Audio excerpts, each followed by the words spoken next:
Hello friends, welcome to our YouTube channel MapPart Learning. So my name is Mohit. So finally I got this opportunity to make a video on this topic. This is my favorite topic. The topic is how I cracked CSIR UGC NET exam December 2023.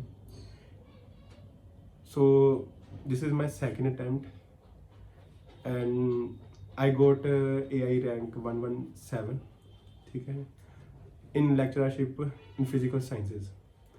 सो इससे पहले मैंने एक attempt दिया था, वो attempt दिया था मैंने सितंबर 2022 वाला जो एग्ज़ाम हुआ था ना तब। तो जब मैंने फर्स्ट एग्ज़ाम दिया, अपना अटैम्प्ट दिया, उस टाइम पर मैंने एग्ज़ाम तो क्लियर नहीं हो पाया, चलो कोई बात नहीं। तो बट मैंने एनालाइज़ किया मैंने क्या क्या मिस्टेक की। मिस्टेक नंबर 1 मैंने यही कि जो थी मैंने रिवीजन नहीं की। Second, ignorance of negative marking. इस एग्ज़ाम में नेगेटिव मार्किंग है, ठीक है। तो इन दो चीज़ों को मैंने बिल्कुल ही लाइटली ले लिया मैंने, ठीक है। अपनी प्रिपरेशन की, ओके, जैसे भी हुआ, ठीक है। बट एग्ज़ाम मेरे को डिसअपॉइंटमेंट हुई। बट उससे पहले जब मैंने अपने नोट्स बनाए, जैसे आपको पता है कि कोविड के टाइम में एग्ज़ाम टाइम टू टाइम नहीं हुआ है, जून दिसंबर जो साइकिल होता है नहीं हुआ। तो मैंने 2020 में मेरी एमएससी होगी कंप्लीट, लास्ट सेमेस्टर के तो एग्ज़ाम थे वो हो गए, चलो ठीक है।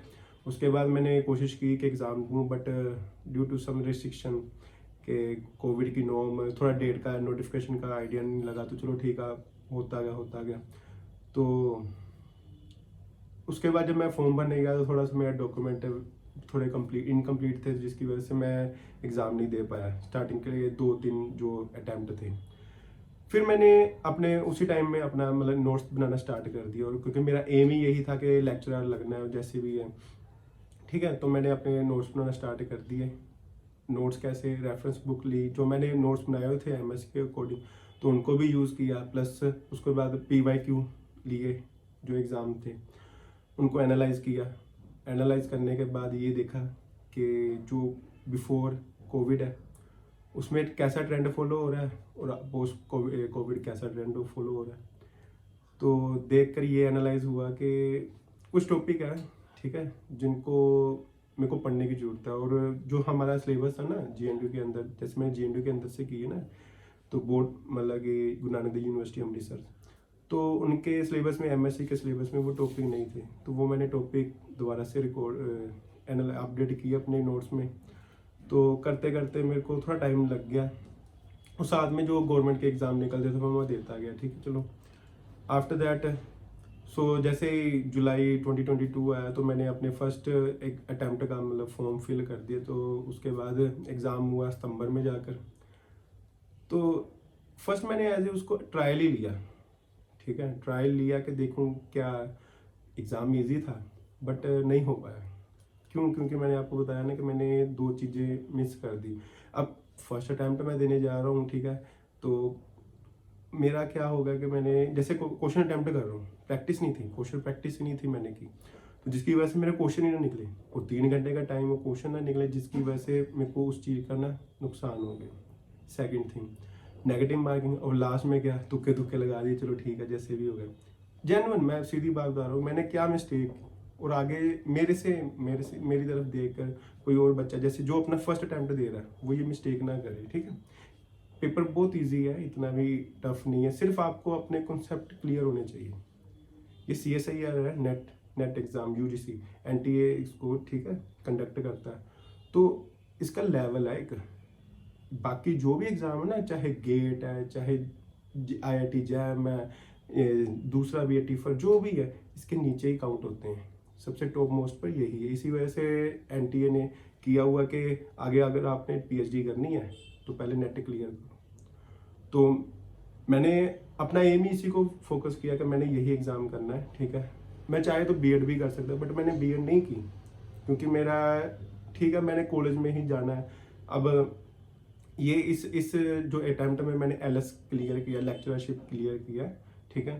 तो अब ऐसे ही लेक्चरशिप भी कैसे क्लियर हो गया, तो ऐसे बात हुई कि मैंने अटैम्प्ट ही उतना किया जितना मेरा ये पेपर क्लियर हो जाए, लेवल 1 क्लियर हो जाए। अब JRF के लिए मैं नेक्स्ट टाइम अप्लाई करूँगा, ठीक है। तो जब बाकी मैं अपना फर्स्ट मेरी प्रेफरेंस यही है कि किसी कॉलेज में लग कर, ठीक है, अपना स्टार्ट किया जाए, अर्निंग जो भी करना मैंने। तो अब जो बच्चे कह रहा हूँ, जो एस्पिरेंट्स हैं, ठीक है, अपनी प्रिपरेशन कर रहे हैं CSIR की, और उनको उनकी हेल्प कर सकूँ। अगर आपको किसी भी टॉपिक पर, ठीक है, ज़रूरत है इस टॉपिक कि ये मेरे को टॉपिक नहीं समझ आ रहा, ठीक है, तो आप मतलब मैं इस कमेंट सेक्शन में, वीडियो के नीचे कमेंट सेक्शन में आप कमेंट करो कि सर मेरे को इस टॉपिक में समझ नहीं आ रहा, आप वीडियो बनाओ, ठीक है, मैं बना दूंगा। बाकी मेरे पास नोट्स सारे पड़े हुए हैं, ठीक है। तो आप सिर्फ पेशेंस होनी चाहिए। अगर आप MSc के साथ साथ इस एग्ज़ाम की प्रिपरेशन करते जाओ ना, तो वो वेल एंड गुड आपके लिए। तो जैसे ही MSc आपकी कंप्लीट हुई, ठीक है, फर्स्ट ईयर में नहीं आप एग्ज़ाम दे सकते, सेकंड ईयर में एग्ज़ाम दे सकते हो। जैसे आपकी एक होती है कंप्लीट, ठीक है, तो उसके बाद अपना एग्ज़ाम दो, तो क्लियर कर लो। जरूरी नहीं है कि मेरा LSE क्लियर हुआ है, नेक्स्ट टाइम JRF भी क्लियर हो सकता है, नोट वरी। बट ये है कि मैंने इस टाइम पर जो मैंने पिछले एग्ज़ाम की मिस्टेक थी उनको दोहराया नहीं है, ठीक है। अब अटेम्प्ट ही उतना किया जितना मेरे को था कि ये यस हो जाएगा ये। इतनी हार्ड नहीं जाती कट ऑफ इसकी एग्ज़ाम की।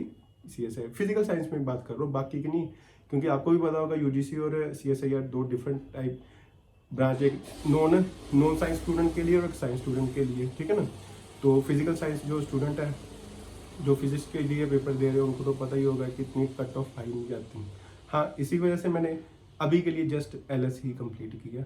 तो मैं अगर आपको कोई किसी भी तरह के टॉपिक की वीडियो, जो मेरे को भी पता यूट्यूब पर प्रॉपर नहीं मिली, मैं बनाऊंगा, ठीक है। आप कमेंट सेक्शन में लिखें, ठीक है, सर इस टॉपिक में प्रॉब्लम आ रही है, ये ऐसे ऐसे। मेरे पास सारे नोट्स पड़े, मैं आपको विदाउट एनी, जब भी मेरे को टाइम लगे मैं जरूर बनाऊंगा वीडियो। और बाकी ये जो मैंने एक्सपीरियंस शेयर किया, ठीक है, शायद आपके लिए हेल्पफुल हो। अगर हेल्पफुल हो तो please subscribe my channel and share with your friends. Thank you for watching my video.